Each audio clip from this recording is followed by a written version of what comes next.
and welcome back to my channel. Today's video is going to be part of my fitness weight loss journey series, and this is how to calculate your macros. So I personally don't count my macros and calories anymore. I used to when I first started my journey, and it was super helpful to kind of figure out how much food you can consume, portion control, and being able to see how much you can actually have of something. If you do want to start counting your macros, I'm going to show you guys a super quick and easy way to do that. So before we get started, if you are new to my channel, don't forget to click that subscribe button and follow me on Instagram, which will be right here for you guys to do so.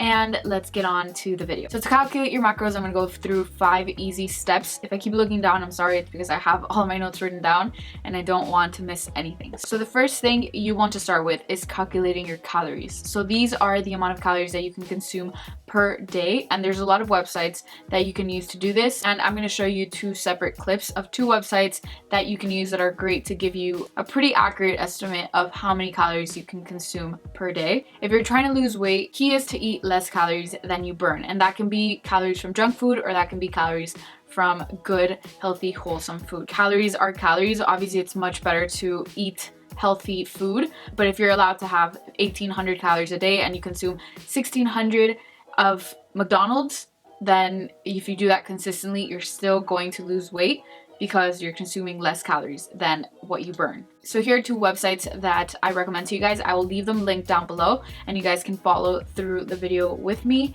And what I like to do is go on Legion, and here you can scroll down on this link and you can start by entering your weight. You can enter your body fat percentage. If you don't know how to calculate it, you can click on learn how to measure and it will give you a pretty good idea. There are some body composition scales that will give you a much more accurate result. Then you go ahead and you enter your activity level. I work out every single day of the week, or 6 to 7 days out of the week, so that's at least 6+ hours. Then you go down to the presets and you put cut, maintain, or bulk, and that will give me a deficit of negative 20% of the calories that I'm supposed to consume. So right here it gives you the TDEE, which is the amount of calories that you should be consuming to maintain, but they take 20% of those, and that gives them the total calories. So right here you can control your carb, protein, and fat intake. If you want to customize that, you can just move the little bar and that will give you the amounts of grams of each as well as the calories.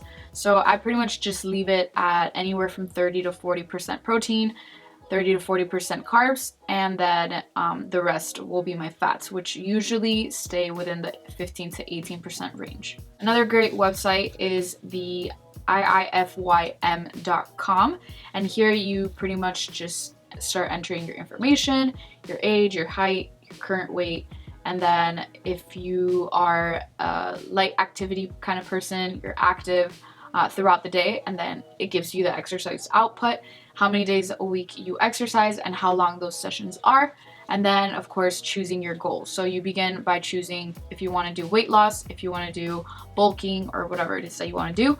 It gives you the amount of calories. If you want to go as far as calculating your macros on here, you can click here to get your macros, and that will take you to a page where you just have to enter your name and then your email, and it'll give you all your macro calculations if they do it on the computer. But if you don't want to do it there, I will keep telling you guys how to calculate them. So once you calculate the amount of calories that you can consume a day, whether you're trying to maintain, bulk, or cut, you take those calories and you pretty much start calculating your carbs, your protein, and your fats out of those calories. Starting with the protein intake, I recommend anywhere from 0.8 to 1.2 grams of protein. So I'm going to use myself as an example. If I'm 145 pounds, that means I would be multiplying it by, let's say, 1 gram per pound of body weight, and that would give me 145 grams of protein a day.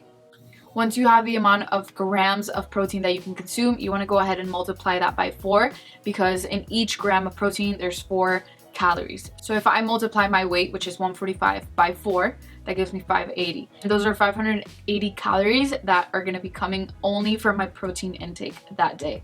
Next, you want to calculate your fat intake, and I personally just use 0.3 grams of fat per pound of body weight, and that's pretty much what's recommended for majority of people. So you take your body weight and you multiply that by 0.3. So I'm 145 times 0.3. That gives me 43.5. So 43.5 grams of fat per day.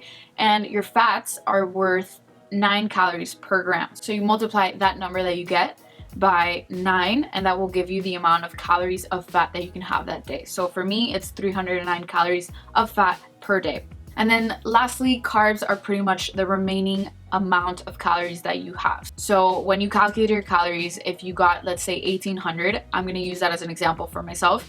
I can consume 1800 calories and still lose weight. So I would take 1800 and I would subtract the 580 calories of protein from there.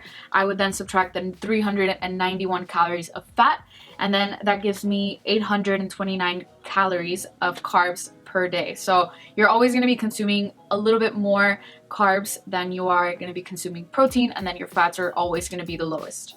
And then the last step is to pretty much just adjust it based on your body's response. So if in a few weeks you haven't lost any weight, that means that you're not at a caloric deficit. So you need to either start moving more or start eating less. And then if you're not gaining weight, if that's what your goal is, and that simply just means that you need to eat more. So that's pretty much all there is to calculating your macros. I will leave any helpful links or information in the description box below. If you did find this video helpful, make sure to give it a big thumbs up. It'll help me out so much. And leave me any questions or requests for videos that you guys want to see on my channel, and I will get those up as soon as possible for you guys. So thanks so much for watching, and until next time, I'll see you guys later.